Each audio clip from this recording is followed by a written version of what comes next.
Homemade cooking വീഡിയോയിലേക്ക് സ്വാഗതം.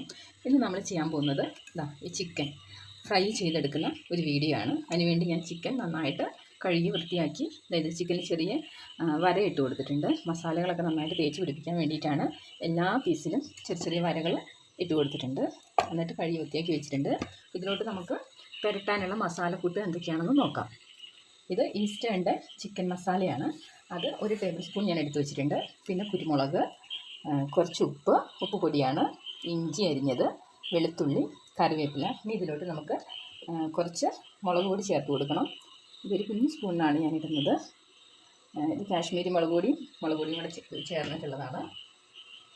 എരിവ് അധികം ഇല്ലാതിരിക്കാനാണ് കാശ്മീരി മുളക് പൊടി ഇടുന്നത്.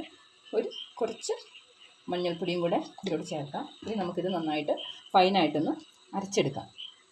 അപ്പോൾ നമ്മൾ ഇത് നന്നായിട്ട് നമ്മുടെ ബട്ടർഫ്ലൈയുടെ മിക്സിയാണ് മേടിച്ചിട്ട് 2 വർഷത്തോളമായി. നല്ല മിക്സിയാണ്. ഇത് നന്നായിട്ട് നമ്മുടെ മസാലയൊക്കെ നന്നായിട്ട് അരച്ചെടുത്തിട്ടുണ്ട്. നല്ല ഫൈനായിട്ട് അരച്ചെടുത്തിട്ടുണ്ട് കേട്ടോ. ഇത് നമുക്ക് ഈ ചിക്കൻ പീസിലോട്ടേക്ക് ഈ മസാലയൊക്കെ ഒന്ന് ചേർത്ത് കൊടുക്കാം. ഇത് അരച്ച സമയത്ത് ഞാനിതിൽ ഒരല്പം സൺഫ്ലവർ ഓയിൽ 1/2 ടീസ്പൂൺ ഒഴിച്ചിട്ടുണ്ട് കേട്ടോ. നല്ല ഫൈനായിട്ട് അരച്ചെടുത്തിട്ടുണ്ട്.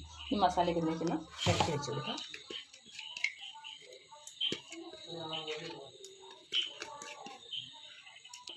അപ്പോൾ നമ്മുടെ മസാലകളൊക്കെ നന്നായിട്ട് ചിക്കൻ പീസിലോട്ടേക്ക് നന്നായിട്ട് തേച്ച് പിടിപ്പിച്ചിട്ടുണ്ട്. നമുക്ക് എല്ലാ ഭാഗത്തും നന്നായിട്ട് തേച്ച് പിടിപ്പിച്ചിട്ടുണ്ട്. ഇതൊരു അരമണിക്കൂർ നമുക്ക് റെസ്റ്റ് ചെയ്യാൻ വയ്ക്കാം. അതിനുശേഷം വറുത്ത് കാണിച്ചു തരാം. അപ്പോൾ നമ്മുടെ ചിക്കൻ പുരട്ടി വെച്ചത് നമ്മൾ ഫ്രൈ ചെയ്തെടുക്കാൻ പോവാണ്.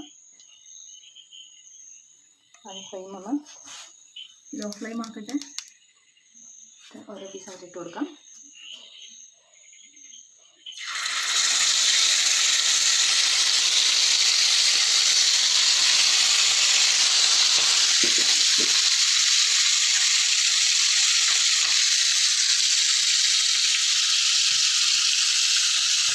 നന്നായിട്ട് ഫ്രൈ ആയി കഴിയുമ്പോൾ നമുക്ക് അപ്പുറ സൈഡും കൂടെ മറിച്ച് ഇട്ട് കൊടുക്കാം. അപ്പോൾ നമ്മുടെ ചിക്കൻ ഒരു ഭാഗം ആയിട്ടുണ്ട്. അപ്പുറ സൈഡ് മറിച്ചിട്ട് നന്നായിട്ട് ഫ്രൈ ആക്കി എടുക്കുന്നുണ്ട് കേട്ടോ. ഇനി 4 പീസ് നമുക്ക് നന്നായിട്ട് ഫ്രൈ ആക്കി ഫ്രൈ ആയിട്ട് വറുത്ത് വെച്ചിട്ടുണ്ട്. ഇനി നമുക്ക് നല്ല ചൂടോടുകൂടി തന്നെ നമുക്ക് ചോറിൻ്റെ കൂടെ ഇത് സെർവ് ചെയ്ത് കഴിക്കാവുന്നതാണ്. അപ്പോൾ എല്ലാവർക്കും ഈ വീഡിയോ ഇഷ്ടപ്പെട്ടെങ്കിൽ ലൈക്ക് ചെയ്യുക, ഷെയർ ചെയ്യുക, മറക്കാതെ സബ്സ്ക്രൈബ് ചെയ്യുക. എങ്കിൽ മതിയും പുതിയ വീഡിയോസ് നമുക്ക് പെട്ടെന്ന് ഇടാൻ പറ്റുള്ളൂ.